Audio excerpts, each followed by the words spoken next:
Calaroga Shark Media.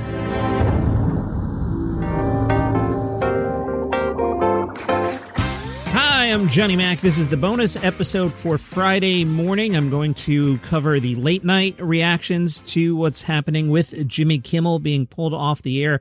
Just to keep everybody straight on what's happening on the feed, the episode before this is the normal Friday episode. I had recorded it before any of this Kimmel stuff started, so that's in the feed. In case you missed it, on Thursday afternoon, I dropped 2 Kimmel-related episodes, a bonus episode, and then a crossover episode I did with Mike Chisholm on the Letterman podcast, where we really broke down what's going on here, and you can hear a lot of my personal thoughts on that episode. It's about an hour long.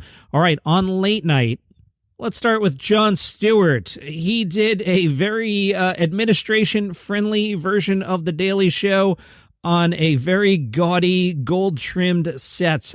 For this Jon Stewart clip and almost every clip I'm going to play today, I have trimmed them for both pace and language. A lot of the hosts were getting long applause breaks, and I want to keep things moving. So almost everything I'm going to play in this episode has been edited, but I'm keeping the integrity of what was said intact. Here's Jon Stewart opening The Daily Show. From Comedy Central, it's the all-new government-approved Daily Show. With your patriotically obedient host, Jon Stewart. My name is Jon Stewart, and welcome to the Daily Show on, I'm going to guess, Monday. I don't know. We have another fun, hilarious, administration-compliant show. What are you doing? Shut up. We're coming to you tonight from crime-ridden cesspool that is New York City. It is a tremendous disaster like no one's ever seen before. Someone's National Guard should invade this place, am I right? And here's some more from Jon. Now, the visit to England couldn't have gone better for our president. Finally, a country affording our great leader the respect and deference that any sun god would command. We saw the dismissal of a very well-known chat show host in America last night, Mr. Kimmel. Is free speech more under attack in Britain or America? How dare you, sir! How dare you, sir! What outfit are you with, sir? The Antifa Herald Tribune? Why, I wouldn't even line my parents' cage with your rag. And then Jon explained how all this works. There's a very reasonable explanation for what befell this scallywag Kimmel. Well, Jimmy Kimmel was fired because he had bad ratings more than anything else, and he said a horrible thing about a great gentleman known as Charlie Kirk. And Jimmy Kimmel is not a talented person. He had very bad ratings, and they should have fired him a long time ago. So, you can call that free speech or not. You may call it free speech in jolly old England, but in America we have a little something called the First Amendment. And let me tell you how it works. There's something called a talent-o-meter.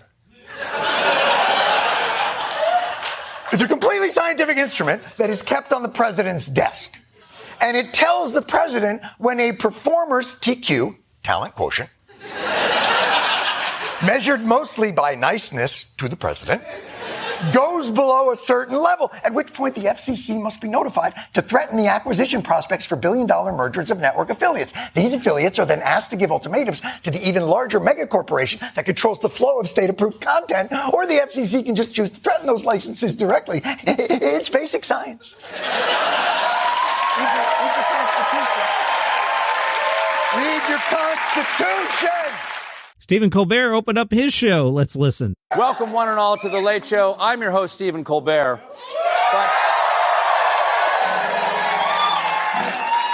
But tonight, we are all Jimmy Kimmel.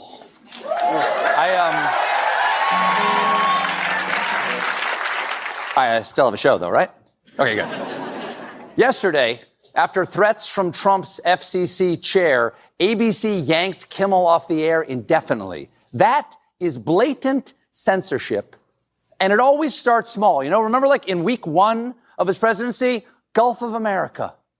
Call it Gulf of America. Sure, seems harmless, but with an autocrat, you cannot give an inch.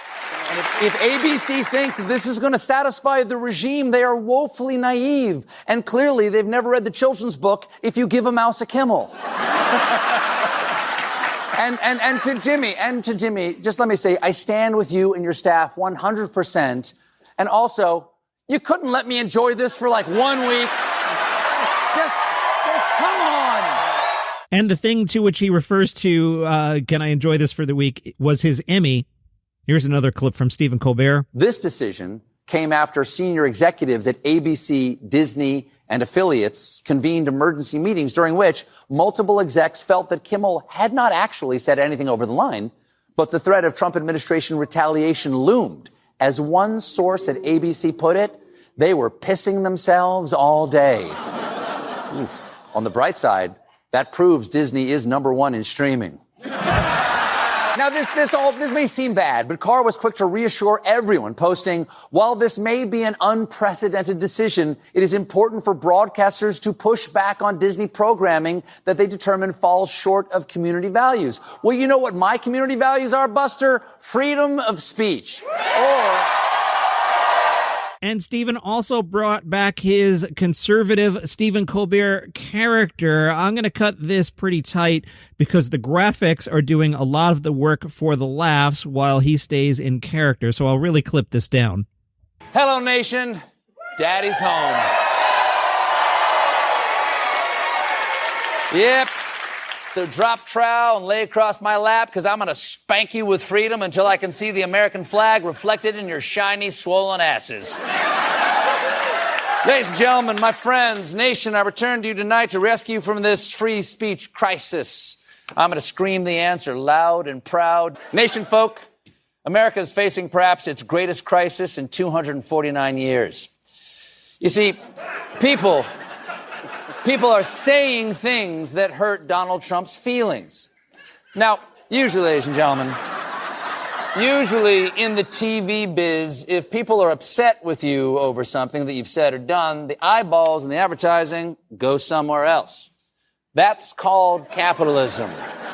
But in this ABC case, the FCC had no choice but to slap down the invisible hand of the market. Now, you might think the Constitution coddlers out there argue that Americans are born with certain God-given rights, like life and liberty, and, of course, the pursuit of happiness. But what about the pursuit of Donald Trump's happiness? And yes, it's true, the words Donald Trump aren't in the Constitution. But, ladies and gentlemen, I can say they are because I have freedom of speech. So, how do you balance your rights with your duty not to make the commander-in-chief fill his depends with tears? On Thursday, it happened to be David Letterman had a scheduled appearance at the Atlantic Festival, so they asked him about all this. Well, this is misery. And in the world of somebody who is an authoritarian, maybe a dictatorship, sooner or later, everyone is going to be touched. But this is me. For 30 years, I did this for a living. So I see this happen. They took care of Colbert. That was rude. That was inexcusable. The man deserves a great deal of credit. He's in the Hall of Fame 9 times. And to be manipulated like that because the Ellison family didn't want to trouble Donald Trump with this move, so they got rid of him. Not only got rid of him, got rid of the whole franchise. You're not going to have to worry about anything, Larry. It's all gone. It's fine. Good night.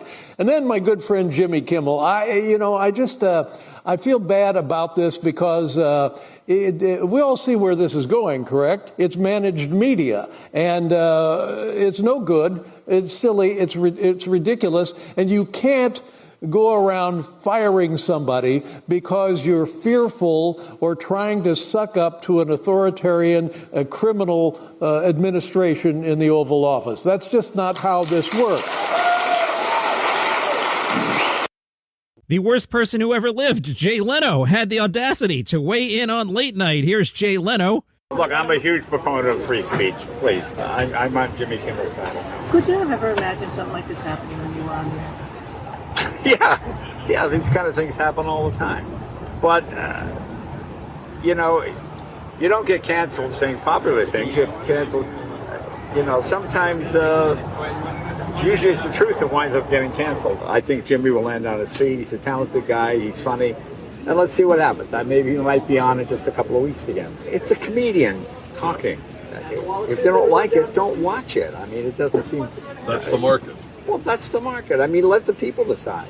If people like a show, it stays on the air. I mean, that's as simple as that. I mean, I enjoy Jimmy. I like all the guys. I think they're really talented. I like jokes. That's why I watch them. Is the future of comedy in good hands? Yeah, it'll be all right. Don't worry about it. Yeah. Jimmy Fallon tends to catch a lot of guff for not being as edgy as the other late night hosts. Normally, I will defend Jimmy Fallon. Today, I'm not going to defend Jimmy Fallon. Hey, Jimmy Fallon, come on, dude.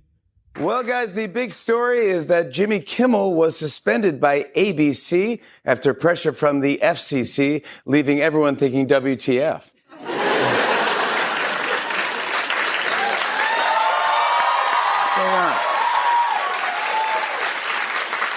This morning, I woke up to 100 text messages from my dad saying, "I'm sorry they canceled your show." I go, "That's not me.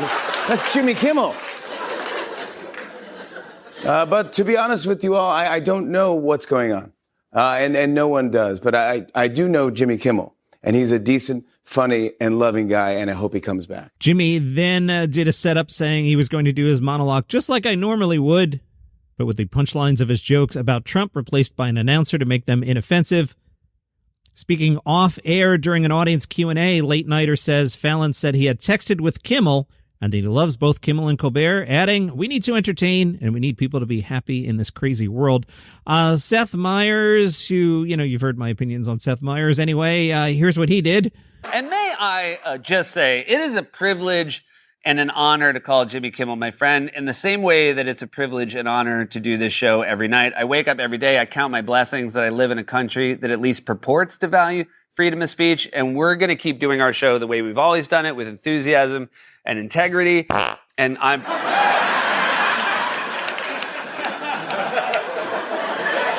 You're going to have a conversation after the show. I'm very disappointed in you today. This is a pivotal. This is a pivotal and pivotable. That's how big it is. This is a pivotal point.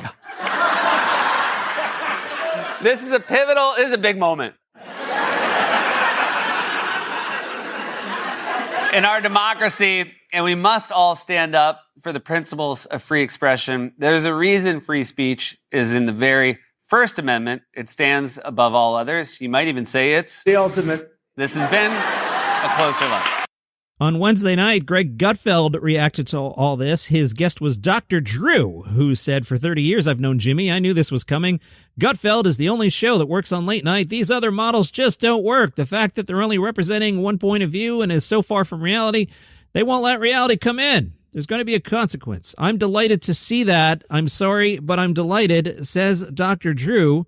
Greg Gutfeld said, "I don't think Kimmel expected any pushback at all. He's in his bubble, comfortable. He goes, even if he's wrong, who's going to come after me? They agree with me anyway." Earlier on that day, Gutfeld was on Fox News The 5 and said of Kimmel, he didn't imply Kirk Shooter was MAGA. He said it. If he doesn't address what he did, he's done. This is a great case, though, of cognitive dissonance.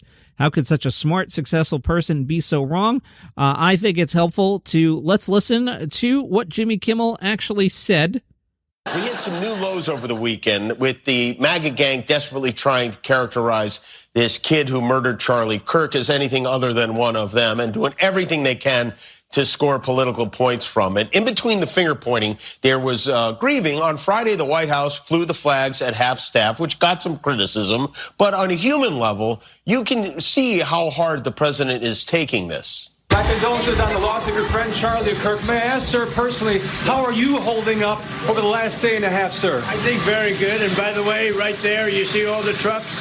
They've just started construction of the new ballroom for the White House, which is something they've been trying to get, as you know, for about 150 years. And it's going to be a beauty. Yes. He's at the fourth stage of grief, construction. Demolition, construction. This is not how an adult grieves the murder of someone he called a friend. This is how a 4-year-old mourns a goldfish.